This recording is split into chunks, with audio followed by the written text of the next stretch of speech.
Absolutely. Well, thank you so much for joining us this evening. That's my pleasure. Now, I understand you've got a book out, The Battle Ready. Tell us about that. We'll start there. Yeah, Battle Ready for me was, I've had a good deal of experience in some quite extreme circumstances. So I'm a former Special Forces soldier. Take it back even further than that. I got attacked 10 years old. I got ripped to bits by a circus chimpanzee. Nearly killed me. Really? So yeah, and then joined the Special Forces. Then I went to Iraq as a contractor. Some pretty extreme circumstances there. Then I ended up in Thailand, rescuing kids who had been sold into child prostitution and slavery. Throughout all that and sort of post leaving the Special Forces, it was really for me, you know, I was going into a flat spin of self-destruction. And it got to the point where I knew I needed to make a change. So Battle Ready for me was the process that I took in 2015. Hold on a sec, I've got to stop my email. That's okay. Hold on, just hold on. Sorry about this, Bianca. The email is. Can you hear it pinging away? Yeah, it's not too bad. I did hear something very soft, but it's not distracting at all. Okay. All right. So basically, I had to put myself into self-isolation, which is quite ironic that we're actually in that situation at the moment. So that was for me at a time I needed to make changes with no distractions from the outside world. And Battle Ready for me was about unraveling 43 years at that stage, 43 years of some quite negative programming.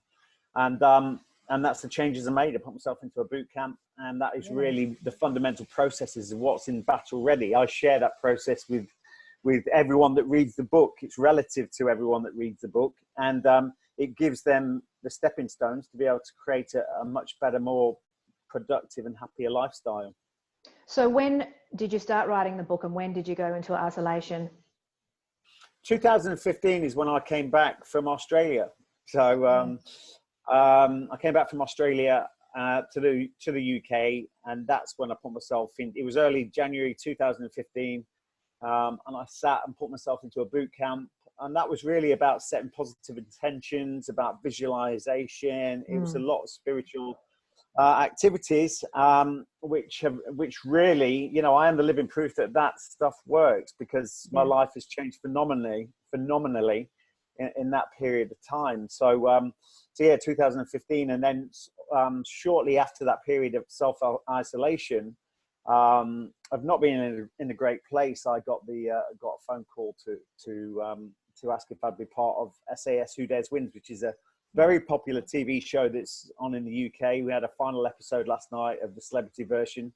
Absolutely amazing. So yeah, look, I love that show. I've watched it, and it's absolutely fantastic. It almost, you know, I did watch it again today because I knew I'd be talking to you, just to refresh it, just to, you know, hadn't seen it for, you know, 6 months, a year, let's say. And I left after watching the show, I did feel more positive. So there's so much in there. That fighter spirit, controlling the mind power, not giving up, reconciling physical pain, pushing your body to the limits. And then when, you know, you think you've got no more in the tank, the mind kicks in. And it really almost filtered into my day. Like when I was doing things today, I just felt different. I was like, that's interesting. I felt different, like more positive. Yeah. And little things that didn't bother me that would normally bother me. And I thought, how interesting. I need to watch this show more. I know, and that's the effect it's had since day one, and it just continues to do so. It's not really about the military; it's about human psychology, and it addresses so many topics that everyone can relate to. So it's such a powerful show, and it inspires many just to push themselves. Your mind will give up way before your body will, and it's about being able to find that extra 40%, 50%, whatever your percentage is. Whatever your benchmark is, it's finding that little bit more, because that's what Special Forces is all about. You know, it's self-motivated in extreme circumstances to keep yourself going. And we always have to work on it. I think people think that it's, you know, you work on it once and then you're just this sort of tough, mentally strong person forever. But we're human beings. It's just like we have to have a shower every day. We have to watch what we eat every day. It's the same thing. We have to work on our mind. We don't get too comfortable because it can creep back in, that negativity. We're all human. And that's what happened to me. And at that point, I was sat there and I questioned when I was at the lowest ebb, and I sat there thinking, how have I gone from hero to zero when I've come from such a great level of achievement? And it was that question. It was like, because some people just think, oh, you cut from a different cloth, you're different type. You're not. We're just all the same. And if exactly like you just said, Bianca, if you don't, it's a maintenance program. You've got to keep at it. And that's why my book is called Battle Ready. It's not about war zones. It's about every day I'm fighting a battle to be the best version of myself. Exactly. And that is, our comfort state doesn't want us to go out for a run. Our comfort state doesn't want us to sit there for half an hour and think, and meditate, which, until you've actually gone through that process and understand what it's all about and how it benefits you, you don't really see the value. So it's really about engaging in that short-term discomfort, because the long-term gain, because the way we're wired to take the short-term comfort, but that leads to long-term pain. That can be alcohol, that can be relationships, that can be our food, and that's what we've really got to pay attention to. So do you think as humans, our go-to state is comfort, not sort of challenging ourselves? Yeah, and I talk about this a lot in the book. I've spent a long time studying. We're still living on that primal instinct. Our evolution is our biggest driving force, evolution of the species. As far as evolution is concerned, it doesn't want us to do anything dangerous. It would like us to sit in a corner and procreate, and that would guarantee the survival. But, that's where the conflict arises, because we're here to create, produce, an experience. And that, but when we come to do things that we haven't done before, that's when the alarm bells go off. But you've got to understand you're not cursed when that happens. Everyone is the same. And it's about just pushing through that level of discomfort, because the more I asked myself a question yesterday, I was like, I wonder how many people, if they say, look, you have never got to work again, we'll provide food for you, and you don't have to work ever again. I wonder how many people would take that up, and then how many people further, short term, they go, yes, that's amazing. But I think, very quickly they'd be like, people experiencing that now would be like, it would be driving them crazy. That's so true. We need a purpose and a challenge. And we all know that when, we've been through something tough, we come out of it different. We think differently. We think, oh, initially we couldn't get through it. And then after getting through it, we feel more alive. So the tough situations does mold us differently and strengthen us. We come out of it stronger, but we can only see it on the other side. We have to remember that when we're faced with a challenging time, to say, okay, I know that on the other side, I will be different, better and stronger. Yeah, and that's it. And I always say every emotion is contagious. If you want to harness negativity, that's extremely contagious, because we are we're negatively wired. We're always looking for what could go wrong, and that's what's kept us alive till today. But the more we push into that discomfort and see the rewards, that becomes contagious. That becomes our new contagious. And it's about embracing that positivity, embracing the discomfort. And then once you start to see the small rewards of that, it is contagious. But we're just creatures of habit. We're in a repeat loop of what we did yesterday and the day before. So I always say to people, if you want to change your, if you want to change your tomorrow, make today something to be proud of. That's right. Yeah, we do get stuck in patterns. I often say, if you drive to work a certain way, take a different route, take a different road, and see different things, and just little things like that change our wiring in our brain, just to do things a little bit differently, not get stuck. Yeah, 100%. Yeah, and then this, look at this day and age as well. I mean, it's great the fact that we can press a button. We've got orders delivered to our door, even in these times.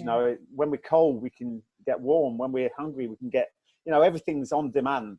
Yeah. So really, it's about pushing through that and not allowing to get too comfortable. Evolution and our survival on this planet it's a tough gig, and it's about, understanding that and really keep on pushing, because the more we sit back in our recliner, the more it will recline. Yeah, absolutely.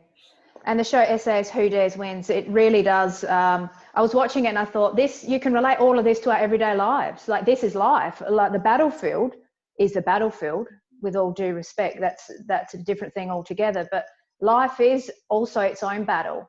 So I think when we watch it, we can relate to it. in so many different ways. It's so interesting watching that series, watching that show. Yeah, it doesn't, because it doesn't matter who or where you come from. Everything we do, every decision we make is based on emotion. So it doesn't matter, you know, I know a special forces soldier or any combatant, you know, they're put into extreme circumstances, but it's still our decision processes, our emotions, our feelings, our reactions are still on the same, it's the same sort of DNA as everyone else. It's the same method and process we go through in everyday life. So, you know, it can relate to everyone, you know, quite easily. Now with the show, you know, when they're sort of selecting people to be part of the show, you know, how do you select people? I mean, you know, obviously it's that physical strength, the mental strength, but how do you sort of get to that process? To be honest, I mean, we don't have a lot to do with selection of the candidates. The first time we see them is when we're looking at them, Okay. and the cameras are rolling. Yes. But, you know, and I think that's really important. You know, we do a non-celebrity version as well, which has been the main sort of driver of SAS Who Dares Wins. Yeah. And it's really interesting. Half the sort of ethos is for us to find out what makes these people tick. And it's really incredible uncovering some of these stories. You know, we've had people on there that have, you know, unfortunately lost their loved ones, you know, and that could have been Afghanistan, that could have been back home here in the UK. There was one guy that, you know, was an intruder, came and attacked his wife while she was in the family home while he was away, and unfortunately she was killed. And there's stories like that you uncover which really stop you in your tracks. Which makes you realize, you know, the war over in Afghan, wherever the war is, you know, there's a war going on back home as well, you know, which people are facing on a daily basis. So, it resonates a great deal to every sex and genre. Yeah.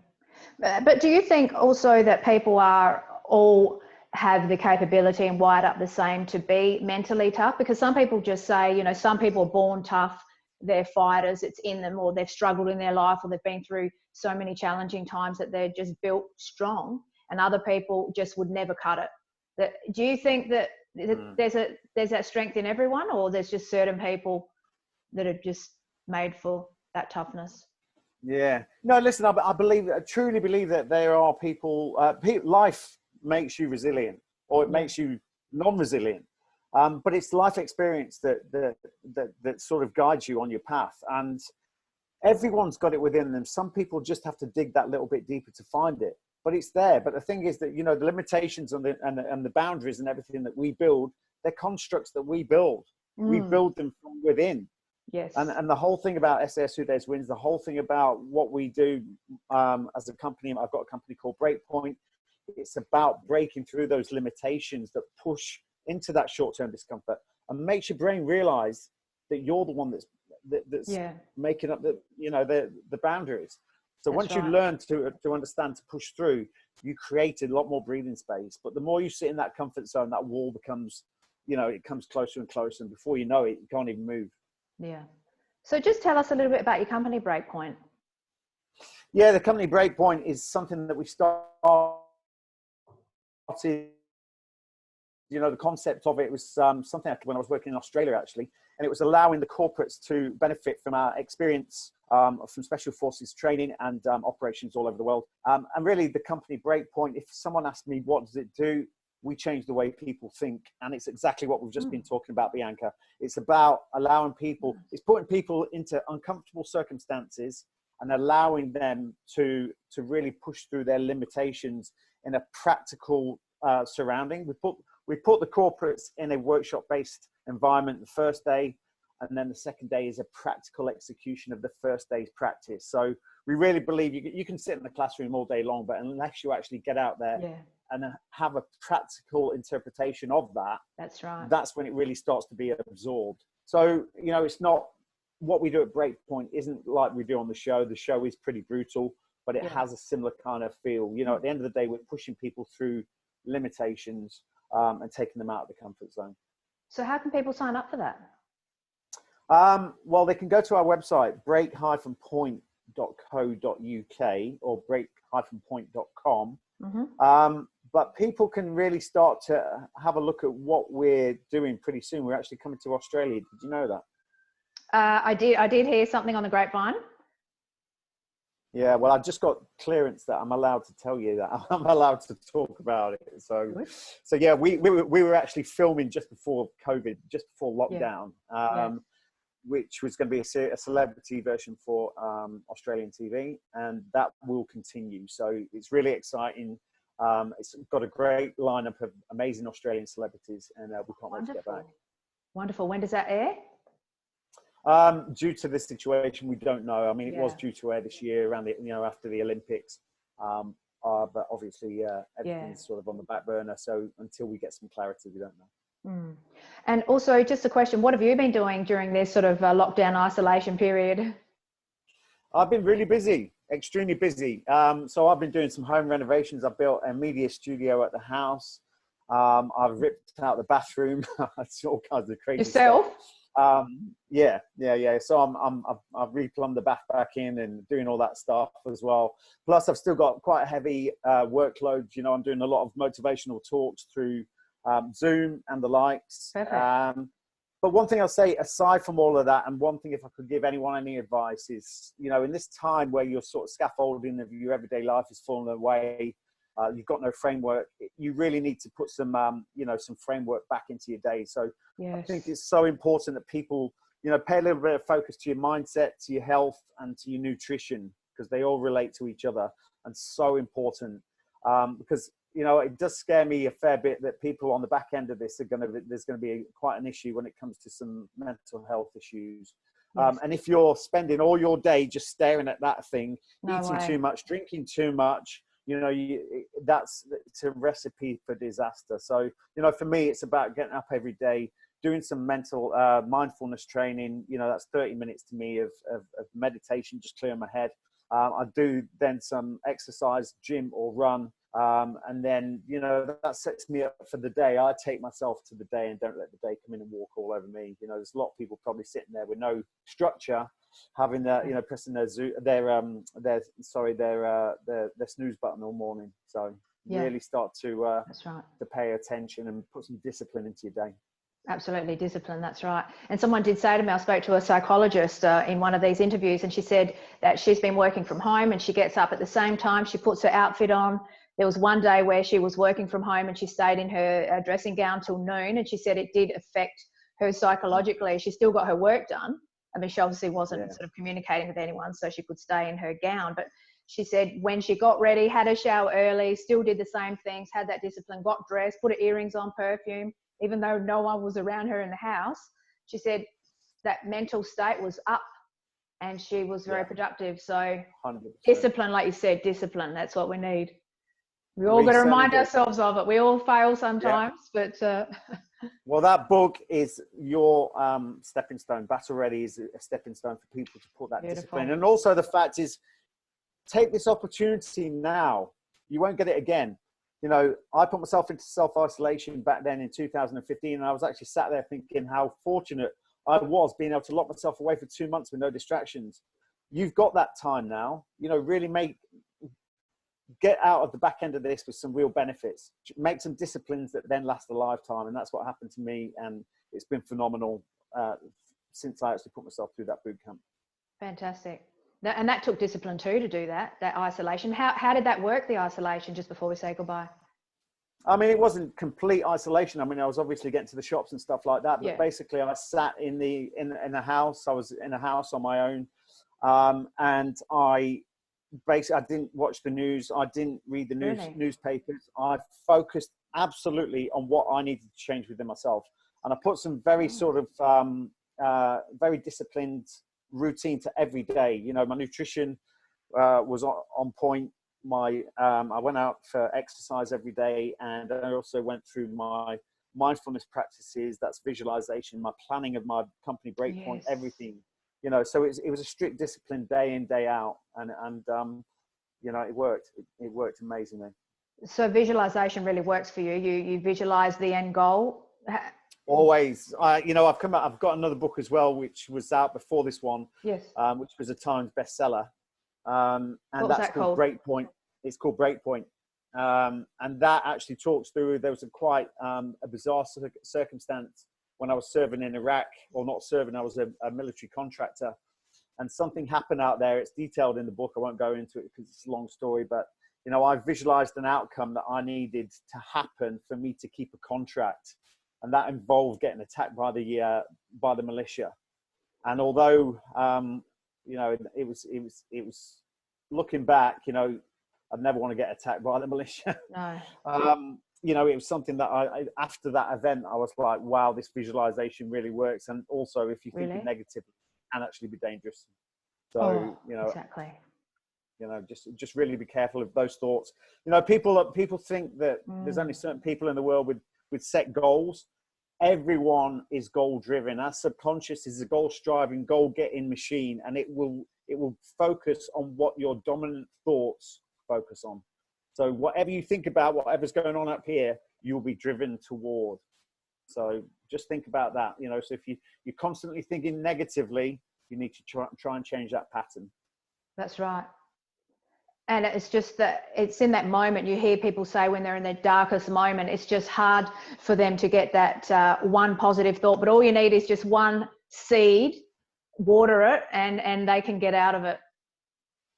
Yeah, 100%. A lot what I talk about in the book, and the reason why special forces are so good at what they do, is the fact that they follow process when all around them is falling apart. They don't listen to their emotion. They don't listen to their feelings. They follow a process because they know step by step by step is going to get them out of that situation. It's about it's about keeping momentum. And that's why the special forces are so good. That book actually details that. It's about switching this off and following your heart. Exactly. It's that panic too, when I think people panic and have that fear and they listen to it. That's the enemy. That's the demon that we just want to kick off our shoulder. Yeah, it's procrastination, it's hesitation, and this book is a war cry to that. You know, the longer we sit there and think about it and don't take action, the more our negativity will enforce reasons not to do it. You know, that's just the way we're wired. You know, so really, I mean, there's a woman in America. She's the most sought after motivational speaker called Mel Robbins. She talks about the 5-second rule. You've got 5 seconds before your mind starts talking you out of it. So when you come up with something that is focused, you know, you come up with an idea that's based on instinct, you'll have 5 seconds before your mind will start talking you out of it, especially if it's something you haven't done before. So what we're saying is 5, 4, 3, 2, 1, or what Mel's saying, 5, 4, 3, 2, 1, in that moment, take action. Gee whiz, interesting, isn't it? Yeah, it is interesting. Well, this topic is a topic you could just keep talking. It just goes everywhere. It's wild. It's awesome. But I'm going to get my hands on this book. Absolutely fantastic. So Battle Ready, and we can get our hands on it via... Yeah, I mean, it's on Amazon. You can. I've just put it into Google. You'll find it. I'm pretty sure there's international shipping methods as well through Amazon, so you can do it that way. And watch out for us because we're coming to Australia, so we'll be all over your screens. And yeah, we can't wait to get there. Fantastic. So when you lived, just quickly, when you lived in Australia, where were you? Melbourne, Sydney? I was in Brisbane. Oh, Brisbane. Yeah, nice. I was in Brisbane for 10 years. And you liked it? Yeah, I loved it, but this wasn't good at the time, so my head wasn't in a great space. So for me, yeah, I mean, it's absolutely gorgeous place, but you know, I needed to be back home, and that's where, you know, the changes were made, and yeah, I've not looked back since. Perfect. We know what we need. Yeah, we just have to sure listen. do. Yeah, we sure do. Ollie, thank you so much for joining us. Thanks very much for your time, Bianca. You're welcome. All the best. All right. Have a safe lockdown. Thank you too. All right. Take care. Bye-bye.